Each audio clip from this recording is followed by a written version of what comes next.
que han experimentado todo el año. ¿Se entiende? ¿Por qué? Lo digo de primera mano. Yo he experimentado cosas muy bonitas en el Señor en los campamentos. El Señor tocó mi vida, el Señor me transformaba en los campamentos, pero después la iglesia, los papás, somos los encargados de que eso perdure, de crear ese ambiente que es los campamentos, seguir atendiéndolos, seguir estando con ellos, acompañándolos. Amén. Es nuestra responsabilidad como iglesia. Y ha sido un gozo. No sé qué voy a decir. Después de lo que ellos han contado, ha sido maravilloso. Muy bonito, de verdad. Y bueno, parece un poco absurdo presentarme, pero lo voy a hacer porque sé que hay algunas personas que no me conocen. Me llamo Isaías, vengo de Málaga. Conocí al Señor en las iglesias de Málaga, en Antequera, en el año 98, en un concierto de Salmo 150. ¿Hay algunos viejunos como yo? ¿Lo conocéis? Sí, Salmo 150. Se cantaba la canción de las cosas viejas pasaron, son todas hechas nuevas. Y el Señor tocó mi vida. Y ahí ocurrió el clic, el milagro. Ahí ocurrió el verdadero arrepentimiento. Yo comprendí que el Señor era capaz de cambiar mi vida. Yo comprendí que en ese punto las cosas viejas pasaron y empezaba el proceso de transformación en mi vida. Y bueno, soy esposo de una mujer maravillosa. Me he llevado lo mejor de las tierras del Ebre. Mi esposa Angie.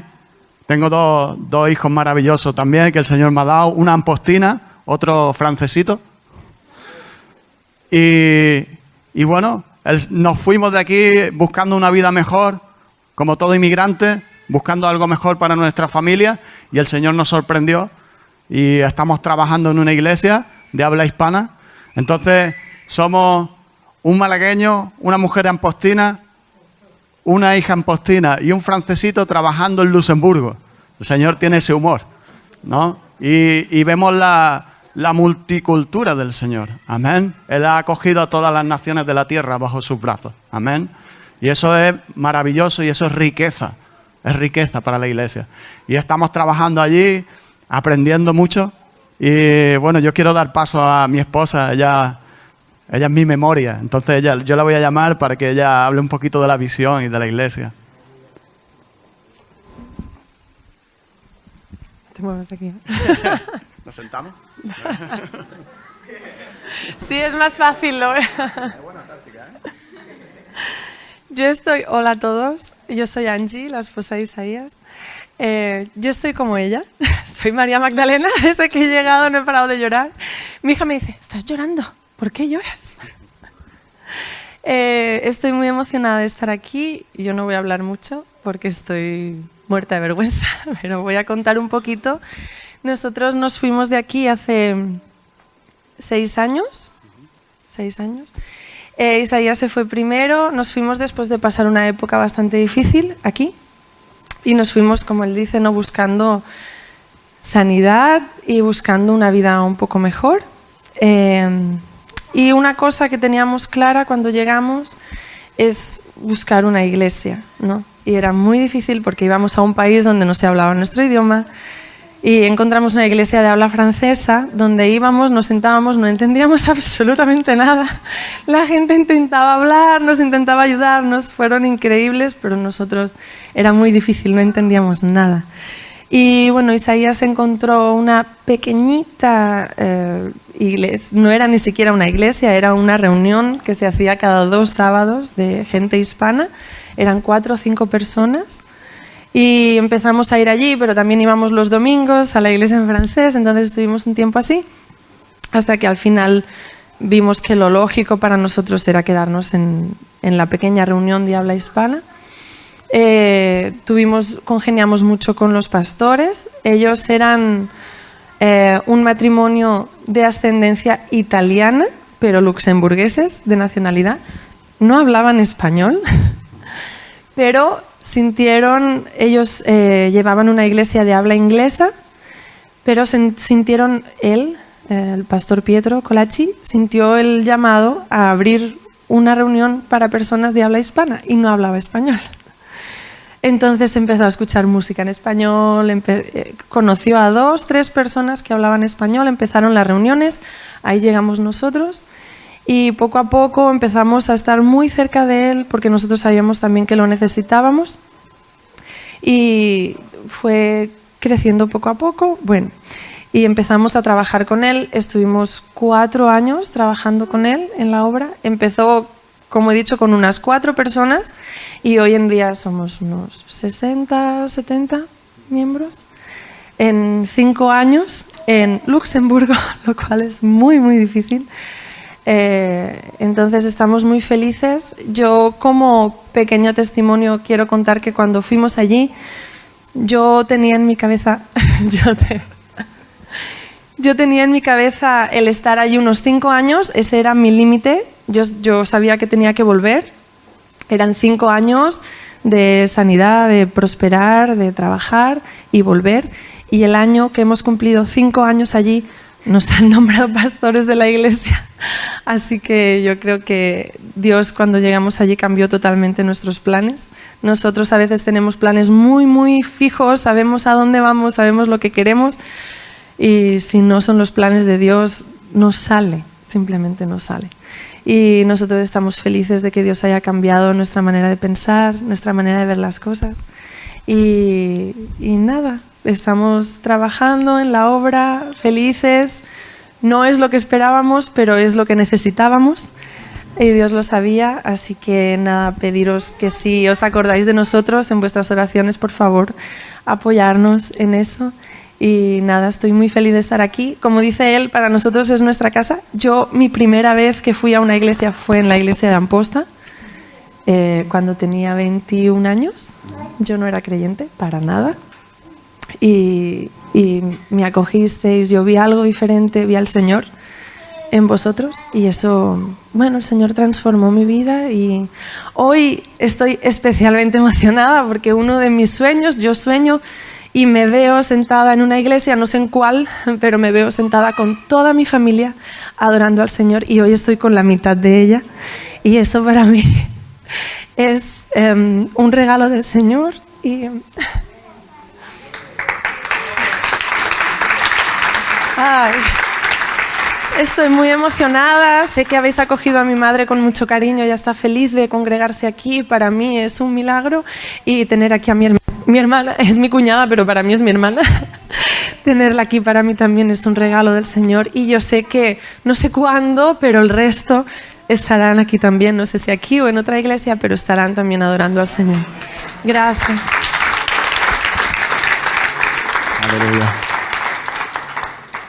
Muchas gracias por el trabajo que estáis haciendo. Amén. Seguir así adelante. Y yo quiero dar muchas gracias también a Samuel, a Daniel, gracias a la familia Berge, a Nardín y a Damari. Gracias como ellos me acogieron en el tiempo que yo estuve aquí, un tiempo convulso en mi vida, un poco rebelde. Y ellos me abrieron su casa y fue para mí una bendición. Y recuerdo a Nardín, he aprendido mucho de él y muchas veces comparto de él, de su valentía, cómo él predica el Evangelio. Aprendí mucho a su lado y quiero dar las gracias. Y gracias también a Javier por darme la confianza de compartir en esta tarde. ¿Seguro? Todavía está a tiempo, ¿eh? Amén. Y yo voy a hablar de algo que para mí es el resumen de mi vida, ¿no?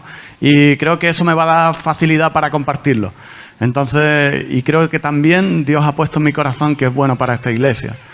Y vamos a ver lo que el Señor tiene para nosotros en esta mañana. Amén. Y me gustaría hablar de Lucas 15. Sé que es un pasaje muy conocido, unas parábolas muy conocidas. La hemos aprendido desde chiquitito en la escuela dominical. Nos ha hablado de la oveja perdida, la mujer de las 10 monedas de plata, el hijo pródigo.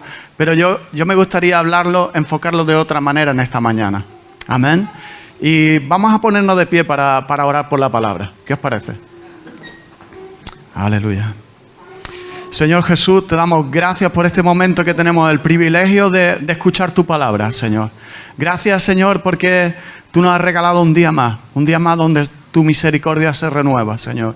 Un día más donde podemos aprovechar esa misericordia.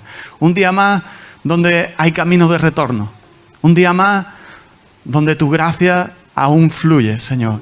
Gracias, Señor, en esta mañana, Señor. Yo pido que tu Santo Espíritu abra nuestros corazones, Señor. Que podamos volver en sí. Abrir nuestros oídos a tu voz, Señor. Oh, aleluya. Yo te pido que tú hagas el milagro en los corazones en esta mañana, Señor. Solo tú puedes hacerlo, Señor. Solo tú tienes el poder de cambiar las vidas, Señor. En el nombre de Jesús, Señor. Yo pido que tu palabra caiga en buena tierra, Señor, y que dé fruto, que no vuelva vacía a ti, Señor. En el nombre de Jesús, Señor. Amén. Amén. Y todos conocemos ya estas tres historias. Y el contexto de estas tres historias es que Jesús estaba comiendo con los pecadores, con los publicanos, con la gente, la creen de la creen, ¿no? Estaba sentado con lo mejorcito, con lo peor.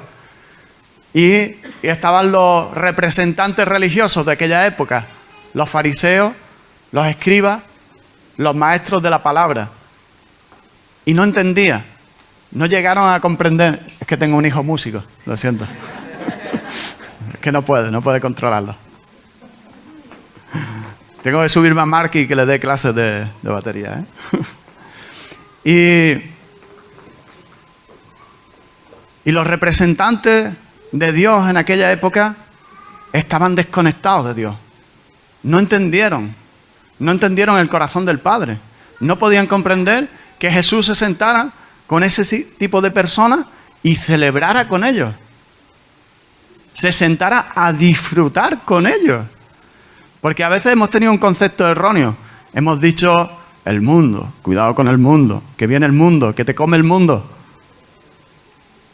El Señor entregó a su Hijo al mundo por amor. Amén. Y tenemos que entender la manera que tenemos que acercarnos a este mundo. Y Jesucristo se sentaba con ellos y celebraba con ellos.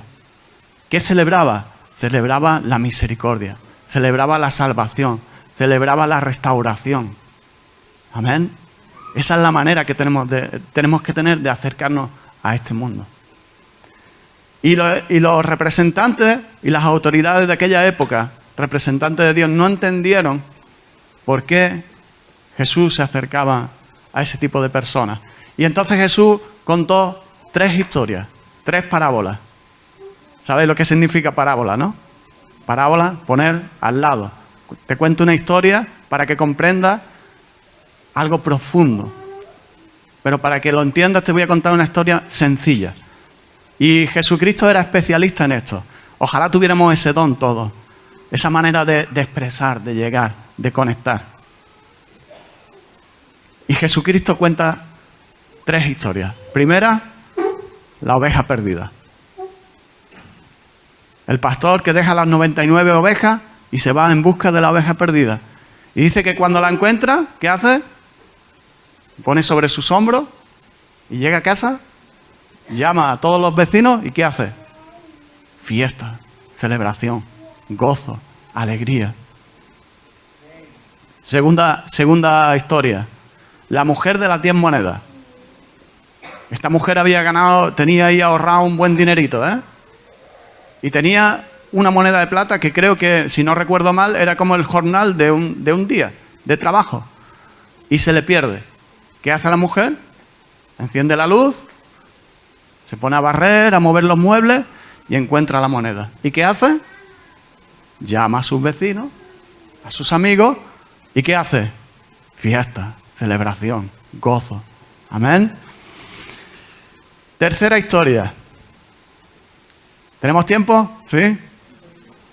Un hombre tenía 2 hijos y el menor de ellos dijo a su padre: Padre, dame la parte que me corresponde. Y le repartió los bienes. ¿A quiénes? A los 2. A veces corremos rápido y no nos damos cuenta de los detalles. Esto lo hemos leído en 2 segundos. Pero esto al padre le costó trabajo y esfuerzo. Reunir todo, tasar los terrenos, todo, tenía que contarlo todo. Esto costó días. Y dice que le dio la parte a su hijo. Dice, no muchos días después, juntándolo todo, el hijo menor se fue lejos a una provincia apartada y allí desperdició todos sus bienes perdidamente. Y cuando todo lo hubo malgastado, cuando ya lo había desperdiciado todo, dice que vino un gran hambre a aquella provincia y comenzó a faltarle. Aquí vemos dos circunstancias. Una, desperdicio por parte del hijo.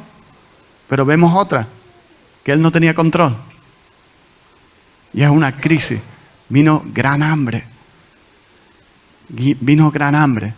Hay parte de culpa nuestra, ¿vale? Hay consecuencias de nuestros hechos, pero también a veces Dios permite que ocurran cosas en la vida. A veces nos vemos reprendiendo al diablo, cuando es Dios el que está enviando esas circunstancias.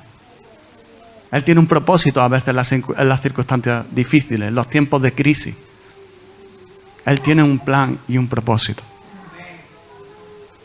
Y dice, y vino un gran hambre a aquella provincia y comenzó a faltarle, y fue y se arrimó a uno de los ciudadanos de aquella tierra, el cual lo envió a su hacienda para que apacentase cerdos, y deseaba llenar su vientre con las algarrobas que comían los cerdos, pero nadie les daba.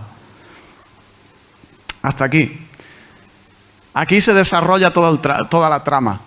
Vemos un padre, dos hijos, vemos una crisis, una situación difícil, y vemos un hijo reclamando algo que se le había dado por amor, pero él lo estaba reclamando como suyo, como algo que era su derecho. Yo creo que también la situación dramática aquí era que el padre sabía qué iba a pasar con ese dinerito, ¿sabe? Porque a los demás podemos engañar, pero a nuestros papás, ellos nos han criado, ellos saben de qué pie cojeamos, ¿entiendes? Y el padre ya se lo temía. Pero aún así, así es el amor de nuestro papá. Él nos deja libres. Él no nos obliga. Él no nos obliga. Tú reclamas y Él te deja libre. Él te advierte, porque me imagino que este padre se sentaría con él y le diría, hijo mío, piénsatelo, mira lo que vas a hacer. Pero Él no obliga, nunca retiene. Amén. Así es el amor de nuestro papá.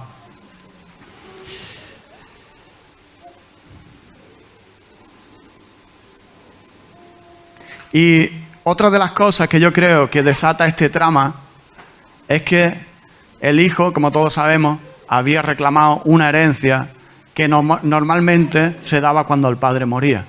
Y esto es fuerte. El padre le estaba diciendo al hijo,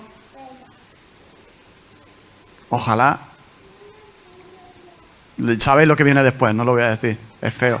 Estaba deseando la muerte del padre. Estaba deseando la muerte. Él quería satisfacer sus deseos, coger esa herencia y huir de la casa del padre.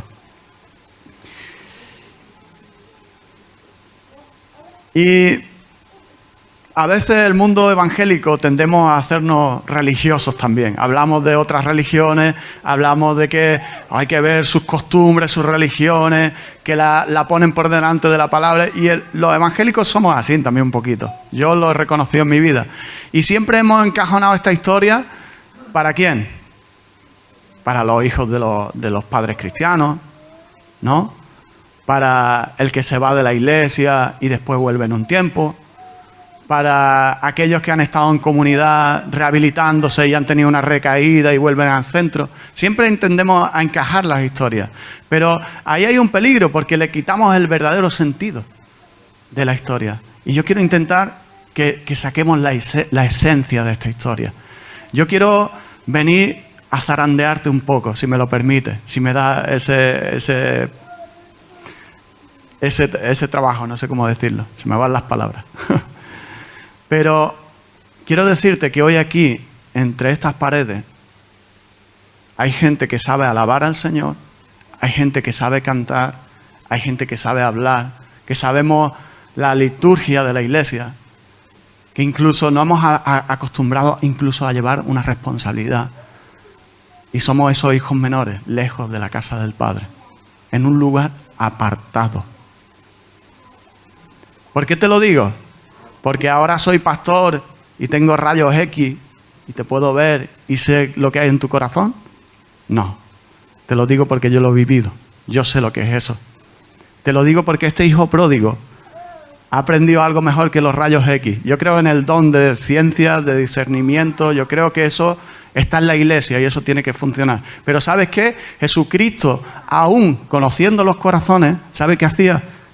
Se sentaba y esperaba a la mujer y le decía, dame de beber. y escuchaba. Aún conociendo lo que había en el corazón. Y el Señor me ha enseñado, con muchas torpezas, a sentarme y a escuchar. Escuchar. ¿Y sabe qué he podido comprobar?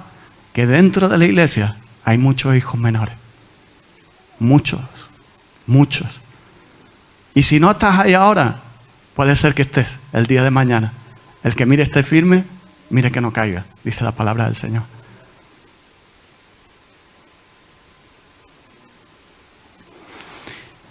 ¿Qué ocurre?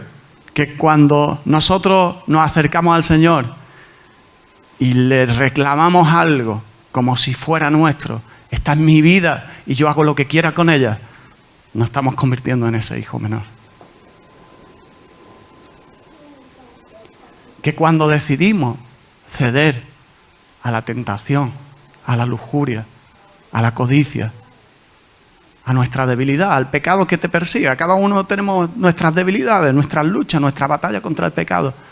Y cuando decidimos abrazar el pecado, estamos eligiendo poner en riesgo todo lo bueno que Dios nos ha dado. Nuestra familia, nuestros hijos, nuestra comunión con Dios. Ahí nos convertimos en hijos pródigos también. Aunque estemos en la iglesia. ¿Por qué? Porque yo lo sigo. Y yo sé qué ocurre. Muchos de los jóvenes han compartido hoy sobre el perdón, la importancia de perdonar, de soltar, de dejar libre a la persona que nos hizo daño. Eso es maravilloso. Tenemos que aprender mucho del testimonio que han dado. Cuando no decidimos perdonar, reclamar el derecho de que se me haga justicia, estamos volviéndonos, ese hijo menor, en un lugar apartado, lejos de la casa del Padre.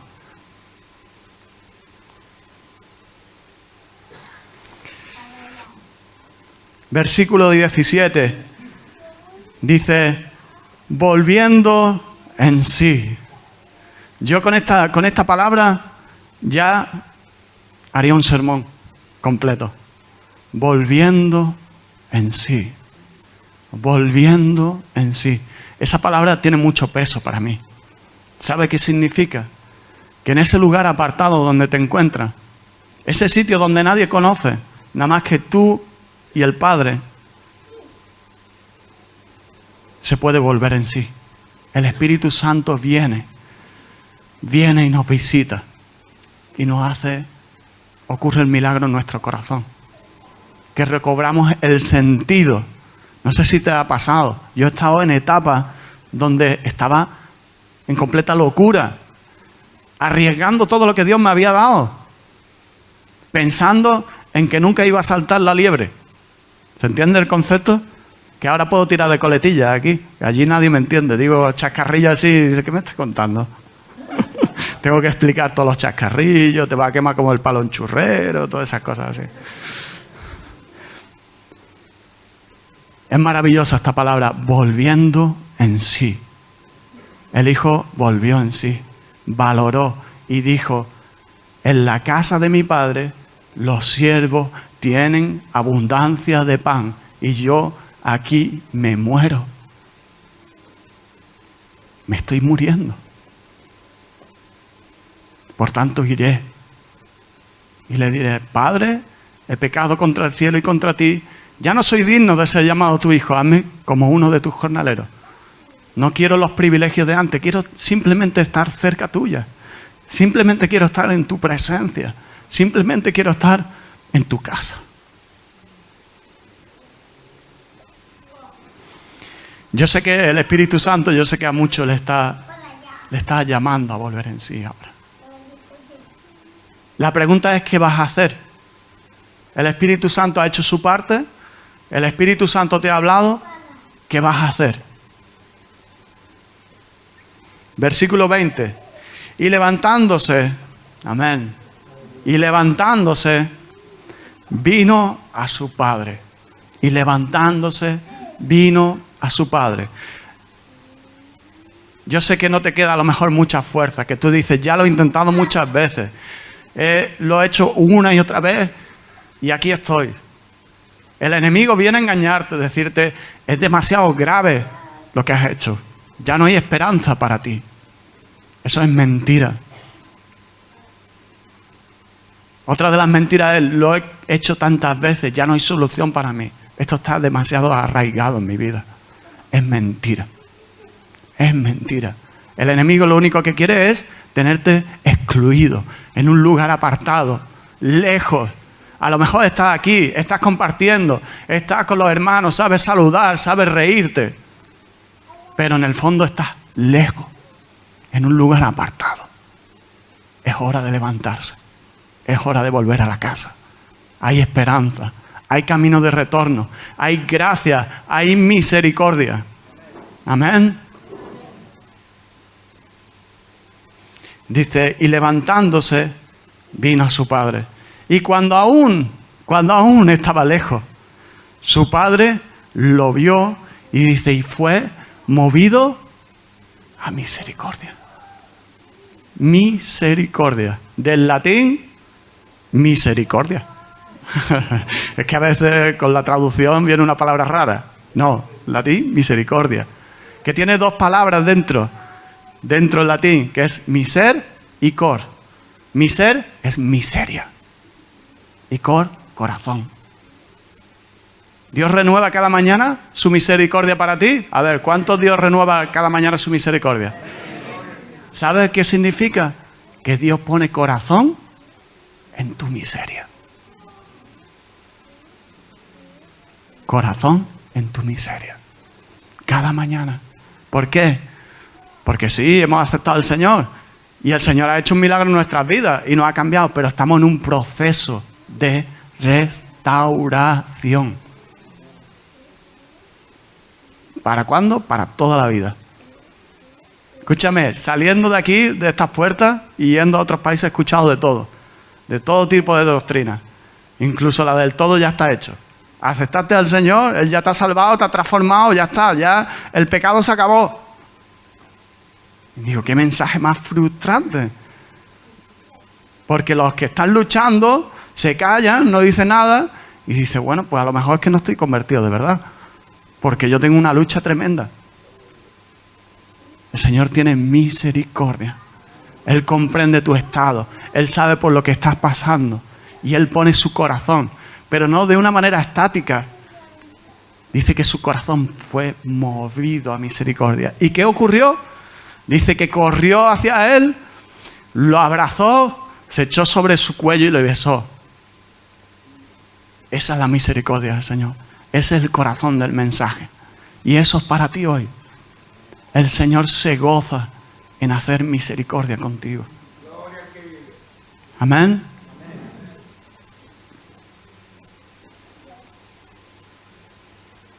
Y fue movido a misericordia y corrió y se echó sobre su cuello y le besó. Y el hijo le dijo al padre, tenía el discurso preparado. Dice, Padre, he pecado contra el cielo y contra ti y ya no soy digno de ser llamado tu hijo. Pero antes de acabar la siguiente frase, el padre dijo a sus siervos, sacar el mejor vestido, vestirle, y poner sandalias en sus pies y anillo en su mano. Dice, y traer el becerro gordo y matémoslo y hagamos fiesta, porque este es mi hijo que estaba muerto y ha resucitado. Estaba perdido y ha sido hallado. Y eso puede ocurrir para ti hoy. El Señor está expectante. Él desea celebrar tu vuelta a casa. Él desea celebrar, hacer misericordia contigo, restauración, vestiduras nuevas. Ya sabemos todo. Aquí tenemos maestros de la palabra que han enseñado muchas veces. ¿Qué significa las vestiduras? Y el anillo en la mano. Identidad. Cuando la palabra del Señor habla de vestiduras, vestido, despojado, vestido, está hablando de tu identidad de hijo.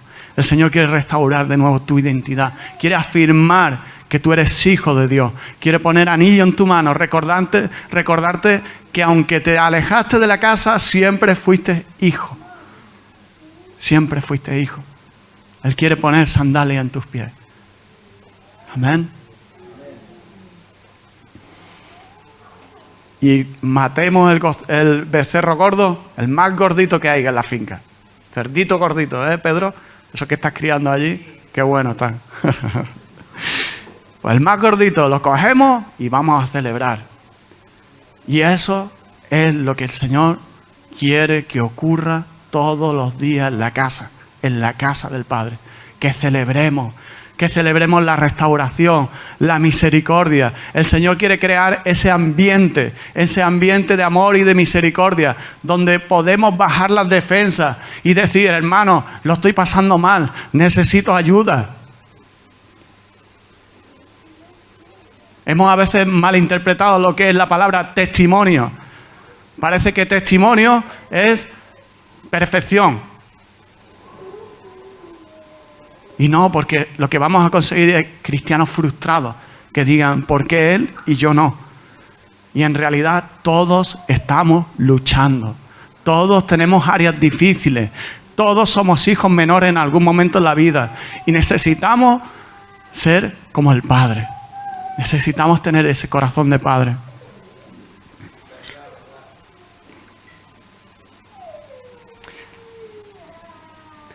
Versículo 25. Y su hijo mayor estaba en el campo, y cuando vino, llegó cerca de la casa y oyó la música y la danza, y llamando a uno de los criados le preguntó qué era aquello. Y le dijo, tu hermano ha venido y tu padre ha hecho matar el becerro gordo por haberle recibido bueno y sano. Y entonces se enojó.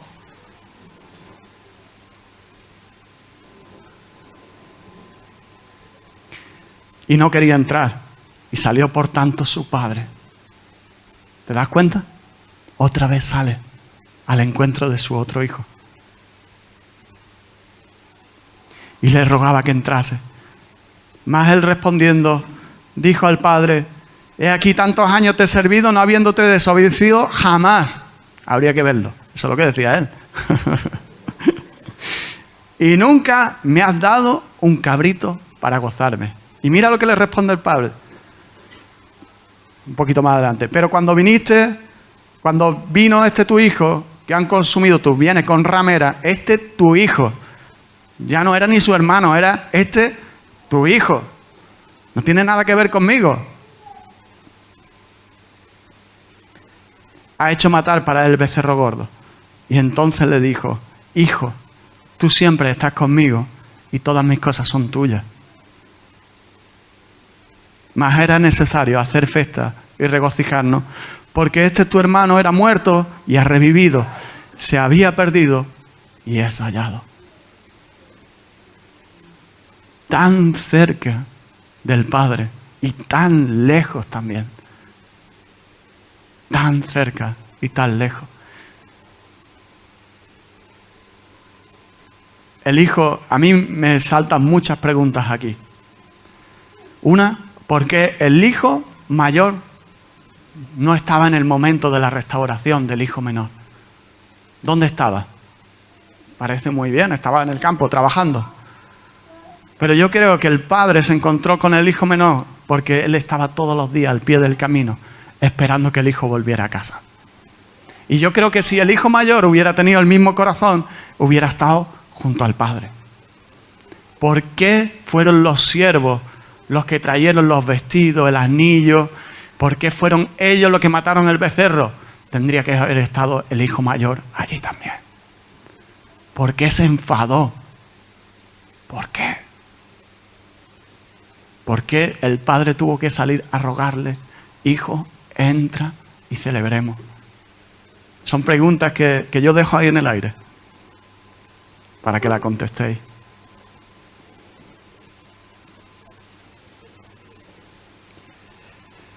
Yo me gustaría, como tenemos poquito tiempo, me gustaría que los músicos de la alabanza, con permiso Javier, pudieran subir.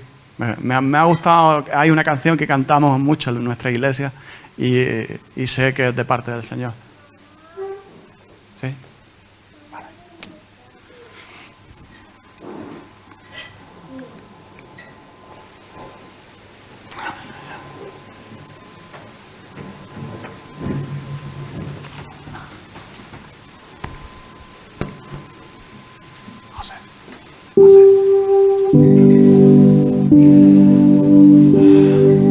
parece si nos ponemos de pie? Tiramos las piernas.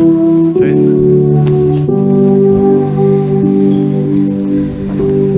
Yo creo que hay dos mensajes y un final en esta historia. Un mensaje es tiempo de volver en sí.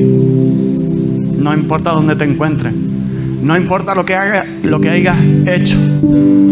Te lo dice un pecador experimentado, pero también uno que ha experimentado la misericordia de Dios de una manera profunda.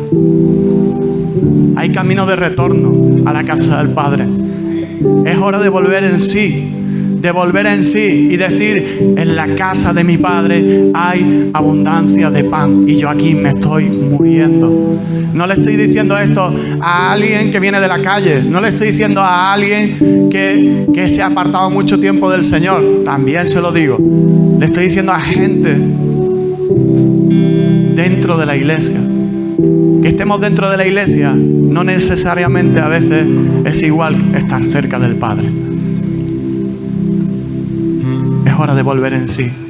Hay misericordia, hay gracia para ti. La sangre de Jesucristo aún está fluyendo para ti.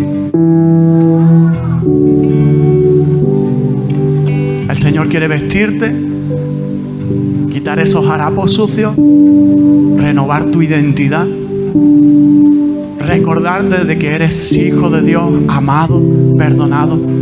Yo sé quién soy, como dice la canción.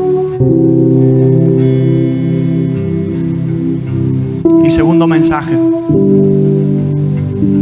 el Padre quiere que tengas su corazón de misericordia.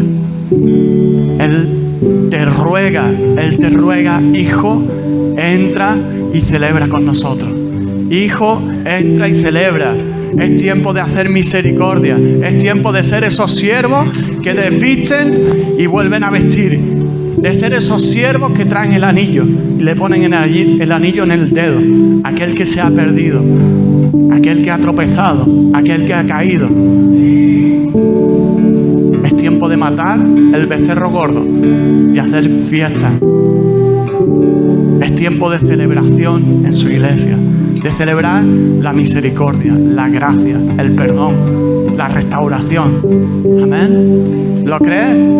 Amén. Señor te bendiga. ¿Quién soy yo para que me aceptas? Me encontró en mi perdición su amor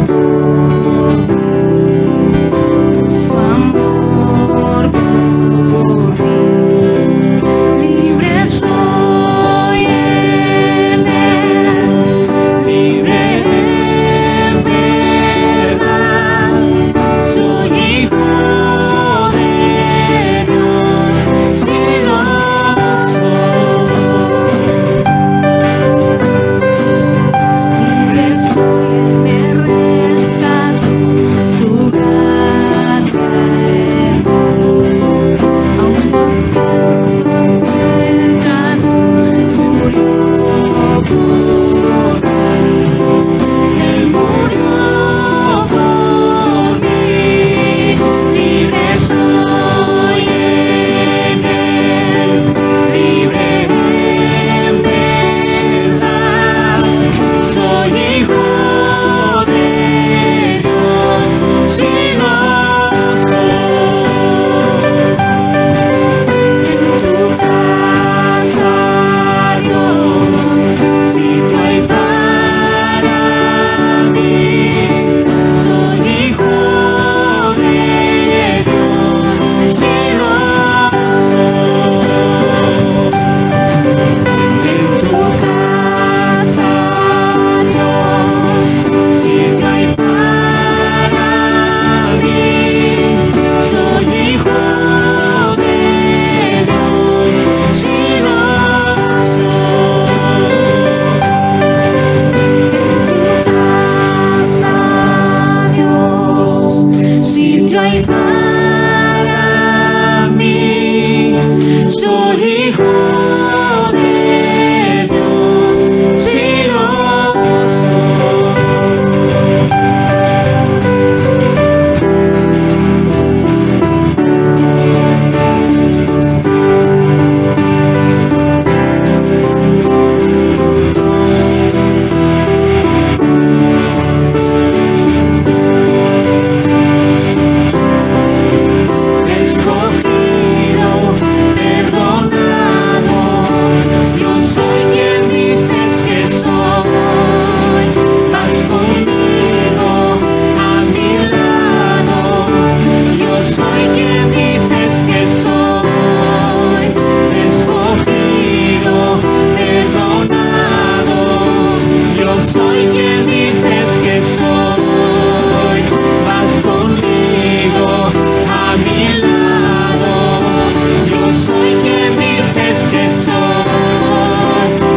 Aleluya. Aleluya.